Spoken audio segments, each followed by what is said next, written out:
Est-ce qu'il existe une méthode pour gagner 100 000 € par mois sur Internet? C'est une question qui m'a été posée par quelqu'un dans le groupe Facebook il y a quelques temps. À la base, je voulais faire une vidéo commentaire que j'allais mettre sous son post, mais je me suis dit que la réponse allait intéresser certains d'autres parmi vous. C'est pour ça que je fais cette vidéo aujourd'hui. Alors, première chose, moi je gagne pas encore 100 000 € par mois sur Internet, donc je vais difficilement vous dire ah, faites ceci, cela, vous allez faire 100 000 par mois.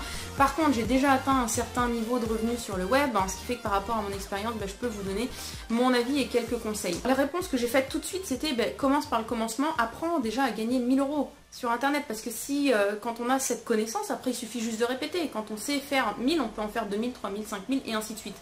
La personne a priori était d'accord avec cette réponse et a ajouté ok, mais je suis persuadée qu'il existe une méthode ou des méthodes pour aller plus vite, et je suis prêt à partager mes gains avec celui ou celle qui partagera avec moi la formule magique en gros. Alors, première chose, c'est que oui, il existe en effet une ou des méthodes pour aller plus vite dans tous les domaines. Vous pouvez très bien vous lancer avec votre restaurant de hamburger, avec votre propre concept, dans l'espoir que ça fonctionne, mais vous pouvez vous dire je vais gagner du temps et je vais aller plus vite en prenant une franchise McDo ou Burger King. Voilà, c'est exactement la même chose. Vous allez avoir des méthodes en effet qui pourront vous montrer comment faire 2, 3, 4, 5 000 € par exemple avec votre blog, votre site internet, votre chaîne YouTube.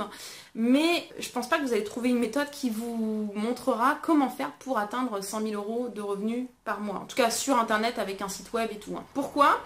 Parce que la différence entre quelqu'un qui va faire par exemple 5 000 par mois et quelqu'un qui en fait 100 000, c'est pas forcément les connaissances. C'est sûr que la personne qui fait 100 000, elle va avoir perfectionné donc ses compétences, ses connaissances, elle va mieux maîtriser en fait son outil de travail. Mais la grosse différence, ça va être en fait le cheminement, le processus qui s'est fait en fait entre le point A et le point B. C'est une transformation, c'est de la maturité. Il y a eu un gros travail sur soi qui a dû être fait. C'est du développement personnel. On n'a pas le même état d'esprit, le même mindset quand on fait, comme dit, 3, 4, 5 000 € par mois que quand on en fait 100 000. Et c'est là en fait que la grosse différence va se trouver. Je vais passer à l'autre remarque qu'avait fait la personne, c'est je suis prêt à partager mes gains avec celui qui partagera sa méthode avec moi. Voilà en fait, comme il n'y a pas une méthode pour atteindre 100 000, mais que c'est plutôt un accompagnement, donc moi j'imagine plutôt que ce type de personne qui a déjà atteint cet objectif va l'accompagner. Ça va être en fait du coaching, du mentoring, et c'est peut-être quelque chose qui va durer des mois, voire même des années pour certaines personnes avant de pouvoir les atteindre.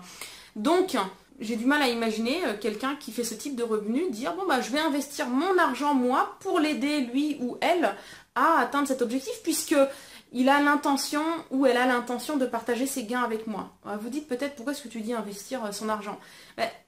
Toute personne qui fait du business, qui investit son temps dans quelque chose, investit automatiquement son argent, puisque le temps, surtout pour les gens qui font du business, c'est de l'argent. Alors elle peut avoir de bonnes intentions et dire oui, vraiment je suis sérieux, je veux faire les choses et je vais partager avec toi. Si je fais 100 000, je te donnerai 50 000 par mois par exemple. Mais est-ce que les bonnes intentions peuvent garantir que la personne fera réellement 100% des choses ? De ce qu'on lui a appris, pas 95 ou 97%, vraiment 100% des choses. Moi, ça m'est très souvent arrivé d'aider des personnes gratuitement, de coacher des personnes, voilà, parce que j'avais juste envie de les aider. Et ce que j'ai remarqué, comparé en fait à mes clients payants, c'est que généralement, ces personnes ne passent pas tout de suite à l'action. C'est très souvent la chose que j'ai remarqué. Elles mettent du temps avant de passer à l'action, ou alors elles modifient les choses, ou alors elles n'appliquent pas à 100% ce que je leur ai montré. Et si vous voulez, l'être humain, il a cette particularité, c'est que quand il n'a pas dû faire un sacrifice pour quelque chose, il a du mal à en saisir la valeur. C'est dommage, mais c'est comme ça. Je ne suis pas en train de dire que c'est pareil pour tout le monde. Il y a toujours des exceptions, mais malheureusement, c'est souvent ça le cas.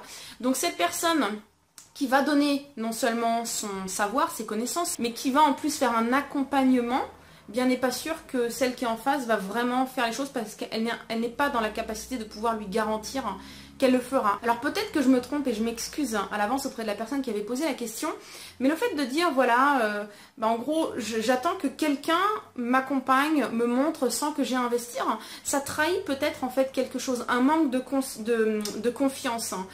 Oui, je vais quand même pas investir par exemple 3, 4, 5 000 € parce que qu'est-ce qui se passe si j'y arrive pas? Et donc poser en fait toute la responsabilité sur le dos d'une autre personne. Donc ça peut être une première chose. Et parfois on n'en a pas du tout conscience, qu'on a ce manque de confiance en soi.